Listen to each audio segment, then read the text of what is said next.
அனைத்து இந்திய அண்ணா திராவிட முன்னேற்ற கழகத்தின் தலைவியாக, இந்திய தேசத்தின் தலைவியாக, நாளைய பிரதமராக, தமிழ்நாட்டு முதல் பெண்மணி பிரதமர், தமிழ் பேசக்கூடிய பிரதமராக நம்மளுடைய அனைத்து இந்திய அண்ணா திராவிட முன்னேற்ற கழகம் ஆட்சி அமைக்கும் போது அனைத்து மக்களுக்கும் இலவசமான கல்வி, இலவசமான மருத்துவம் அனைத்துமே முறைப்படுத்தப்படும். விவசாய மக்களிடத்திலிருந்து நேரடியாக அந்த விளைச்சலுக்கேற்ற விலை நிர்ணயம் செய்யப்பட்டு கொள்முதல் செய்யப்படும். தொழில் சார்ந்த பொருட்கள் அனைத்துமே நேரடியாக அரசே விலைப்பட்டியல் மூலம் அங்கீகரிக்கப்பட்டு நேரடியாக கொள்முதல் செய்யும் அரசே. இது மாதிரியான எண்ணற்ற திட்டங்களை ஒழுங்குபடுத்தவும், ஏழை எளிய மக்கள் 3 வேளை உணவருந்தவும், வீடுகள் கட்டமைப்பு, தொழில் சார்ந்த வேலை வாய்ப்புகளை உருவாக்கி தரவும், விவசாய மக்கள் மற்றும் தொழில் சார்ந்த குடிமக்கள் அனைவருமே வருமான வரி சான்றிதழ் பதிவு செய்ய இலவசமாக அமைத்து கொடுக்கப்படும்.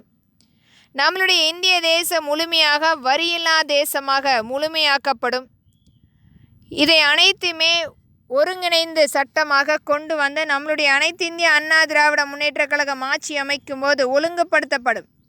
மாவட்ட நிதிநிலை தணிக்கை பாதுகாப்பாளன் சட்டத்தின் கீழ் முறைப்படுத்தப்பட்டு அன்றைய தினத்தில் அரசாங்கம் விலை நிர்ணய பட்டியல் மற்றும் கொள்முதல் மற்றும் விற்பனைக்குரிய அனைத்தையுமே ஒழுங்குபடுத்தும் சட்டமாக மாவட்ட நிதிநிலை தணிக்கை பாதுகாப்பாளன் சட்டம் முறைப்படுத்தப்படும்.